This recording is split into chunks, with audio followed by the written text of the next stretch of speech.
On lesson 2 of this chapter, we are going to start learning how to integrate various different types of more complex functions. And this is your first step. We are looking at integration by substitution, also known as integration by change of variable.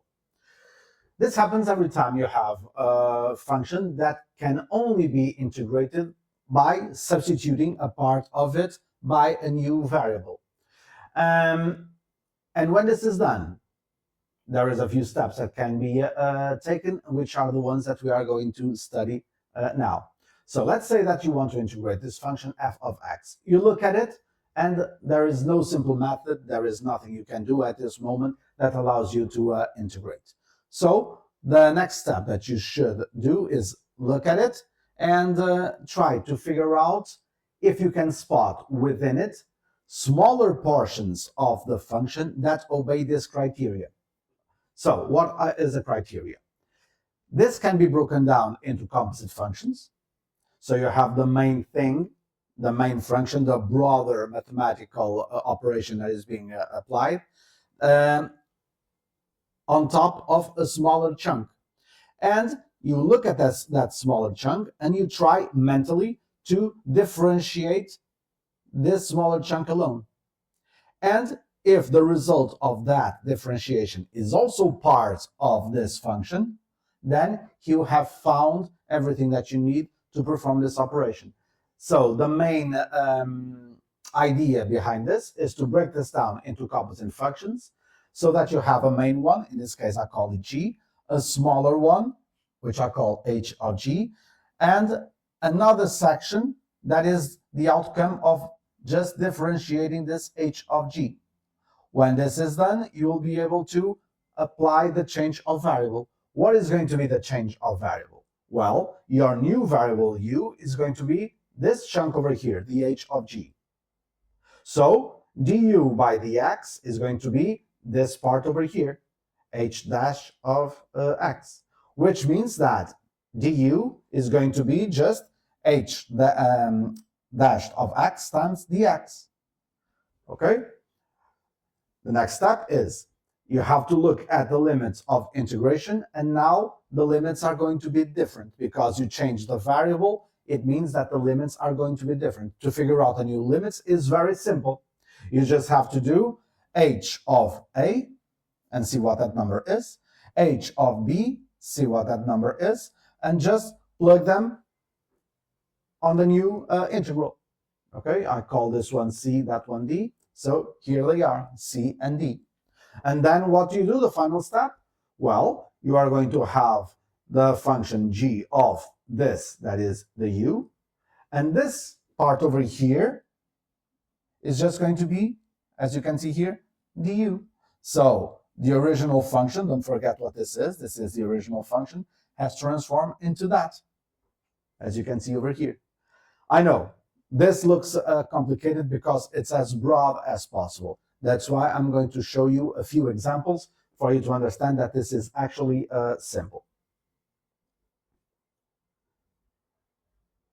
So let's look at this one first. Example 1. The integral between 1 and 3 of x plus 1 cubed dx. You may think at this point, I already know how to do this since last year. I just do the reverse chain rule, and that's true. What we are doing here is actually the reverse chain rule. The only thing is that now you have limits of integration, which you usually didn't have last year when you used the reverse chain rule. So we have to pay attention to that. And I'm going to explain basically the overall reason why the reverse chain rule works. Let's look at this. So step 0, the one that I had here. Divide this into something like that. If you look over here, you can think of two mathematical operations that are taking place. Something is being cubed and something is being added to 1. Okay? So take the broader one as the thing being cubed. So you call it just g of x, you can call it whatever letter. Actually, to be honest, you are never going to use this. This is just a mental process. What you are going to use is this step over here, these steps over here. Okay, this is just a mental process. So think of the broader function as the one that is cubing things, and the smaller function as the one that is inside the brackets in this case. So the x plus 1. This is going to be your change of variable. So if you differentiate this, what do you end up with? It's just 1. Okay, so if you differentiate this in terms of x, you will just have dx, right? In other words, what do you have? You have g of h of x, h dash of x, which is in this case just 1 times dx. So what are you actually going to do? And this is a simpler part, what you actually write down. U equals x plus 1. Du by dx is 1, which means that dx is just equal to du, or du equals to dx. You have to change the limits of integration. So your c, the value that you're going to write down on the new integral, is just going to be h of 1. So you just go over here and substitute x by 1, and your new lower limit of integration is going to be 2. Do the same thing for that. So your new upper limit of integration is going to be 3 plus 1, which is 4. Okay?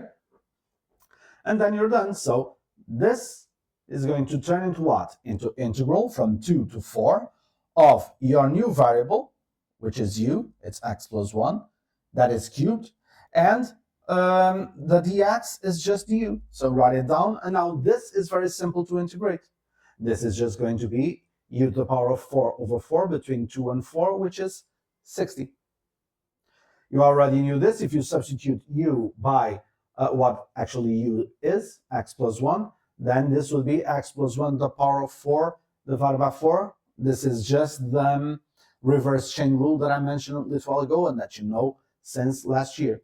If you have limits of integration, you don't have to turn this back into what it is, because if you apply the new limits over here, the value that you would get, the value that you will get, is the one that you want. Another example. Let's say that now you have this integral. You look at this, and there is no way you are going to be able to solve this. Well, with the new method, there is. Now, take a look at it. I promise, as you start doing questions, this is going to be obvious to you. What is your task? You have to look at this and find within this mathematical expression a tinier one whose derivative is also part of this. So take a look at it. What happens if you pick this to be your new variable, the h of x, which you are going to call just u? If that is x squared minus 4, and if you differentiate this, what do you end up with? If you differentiate this, you'll have the 2x, and the 2x is the thing that you have there. Again, new variable, differentiated mentally, it's 2x. Do I find 2x over here? Yes, it's here. So you found it. Okay? So du by dx equals 2x, which means that du, the thing that you will eventually put on the new integral, is going to be equal to 2x times dx. So it's this times that. So it's done. No, it's not done. You have to find the new limits of integration. Very simple. Just substitute 3 on this expression to get the new lower limit. So 3 squared is 9, minus 4, that is 5. Substitute that to the same thing. So 16 minus 4, that is 12. So the new limits of integration are going to be 5, the lower, 12, the upper. Then look at what happened over here. The 2x times the dx, these two put together, is the du. And here you have just square root of u. And now you know how to integrate that since last year, right? It's going to be 2. This is, you can write this as u to the power of 1/2. So this is going to be u to the power of 3/2 over 3, or times 2. So just apply this in your calculator, put the 12 over there minus the result of putting the 5 over there, and to 3 significant figures, that is the value that you will get. I know, much simpler explained with an example than just looking at the general explanation. But you need a general explanation in order to understand that the procedure comes from somewhere. Another example. This one over here, what do you have? X square root of x minus 2. Note that here you don't have any limits of integration. This means that at the end you have to turn back the new variable to what it used to be. In other words, you have to present the final results in terms of x and not in terms of u. Okay, so you don't have many options here. If you would pick u, your h of x, to be x minus 2, if you mentally differentiate this, what will you get? You'll get just 1, meaning that du equals the x. But here you'll have a problem because, see what happens if nothing else changes. You'll have u as being x minus 2, so this will turn into u. This will turn into du, but you still have that x. So you have a function with x and u. It doesn't work. But if you, from here, rearrange this equation just to put it in terms of x, then your x is going to be equal to u plus 2. Let's see what happens if we do that. Okay, so your x is u plus 2, this is your u, and this is the u. And now what can you do? You can break this down into two terms. You expand these brackets, and this is what you'll get. And you are going to be able to integrate them too. Okay, so u times square root of u, that's u times u to the power of 1/2, that's u to the power of 3/2. And then you have 2 square root of u, so 2 times to the power of 1/2. The whole thing inside this integral, you can now break it down into 2. That's what I did. And now each one of these are supposed to be trivial at this point. You just integrate them. That's what I did over here, over here. Now that you have no limits of integration, don't forget to put the arbitrary constant, the value of c, okay? You can work this better. You can simplify it better because you can extract from this a common term. This can be written, the u to the power of 5/2, as u times u to the power of 3/2. And now you have here a common term, which are factorized, okay? What else did I do? I just worked on the expression here inside. I factorize it again and put outside. And from here to here. No, I'm sorry. From here to here, I just worked back. This is the most I can factorize. Okay? And now it's time to turn u back to where it was supposed to be. Okay? You have to present your final expression in terms of x. So u is what?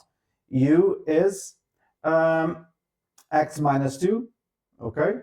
I just took here the 2 over 15 to make it simple.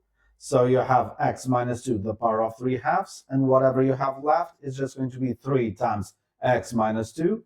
I'm just substituting u over here again by x minus 2. Then it's just algebraic manipulation to get the final result.